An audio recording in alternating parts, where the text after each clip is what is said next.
Okay, so let's jump right into the class here. I want to start by asking about the top of the class. Hmm. Because we talk most on the show about the Brewers, the Cubs, and Twins. Very top of the class, not relevant to any of those orgs, but I do think it's interesting. Is it fair to say that the top tier of players, in this 2024 class is stronger than maybe was perceived Hmm. preseason? What's kind of your take on how the top is stacking up here?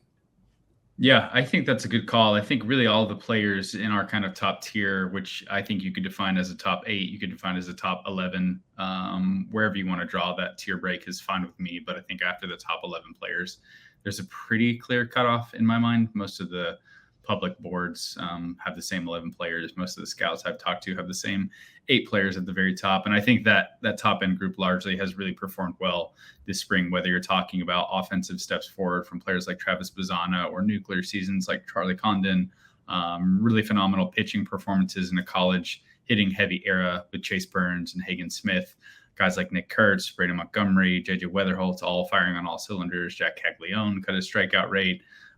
It's really been a pretty strong year for that top end group. And even high school players like Bryce Rayner and Connor Griffin, like both those guys have had really strong spring seasons. The reports from scouts have been stronger than they were last summer for players who are already really tooled up. So yeah, I think if you had asked teams picking in this top 10 range preseason, they would have been very lukewarm or disappointed with the field of talent. And I think all those teams picking top 10 right now probably had to feel pretty good about getting a quality player with their first pick. So I'm going to put you on the spot here. If you're one of those top 10, and let's call you the top 1, who are you taking at number 1 overall? Yeah, this is a fun debate. I feel like over the last few weeks, like a month and a half ago, maybe a month ago, I would have said Charlie Condon is probably the pretty clear number 1. I think in these last few weeks, Travis Bazzana has really made it a 2-man race. It's funny watching Cleveland fans on Twitter. Earlier in the spring, people were getting really excited for Charlie Condon, and there were kind of a few who were like really Travis Bazzana fans, and seeing those two segments warring it out has been fun to see on Twitter. And even my colleague Peter Flaherty is a huge Travis Bazzana fan. Even last fall, he was raving just about the hitting ability, the makeup. For me, I would go with Charlie Condon.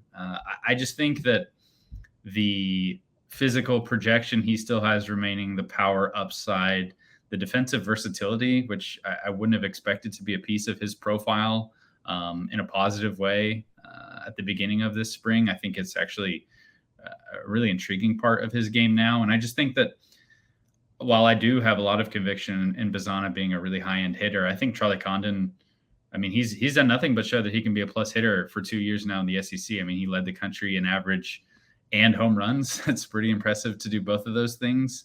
And obviously it's kind of a juiced offensive era, and a lot of these exit velocities can be misleading, but even among all these juiced EV numbers, he stacks up there at the very top. So I just think the potential impact you're getting from a player who, even if he isn't quite the absolute elite pure hitter that Travis Bazzana is, I think there's a little more contact Bazzana has in his game. Maybe it's just the nature of him being a 6'6" and Bazzana being a little bit shorter with a tighter swing.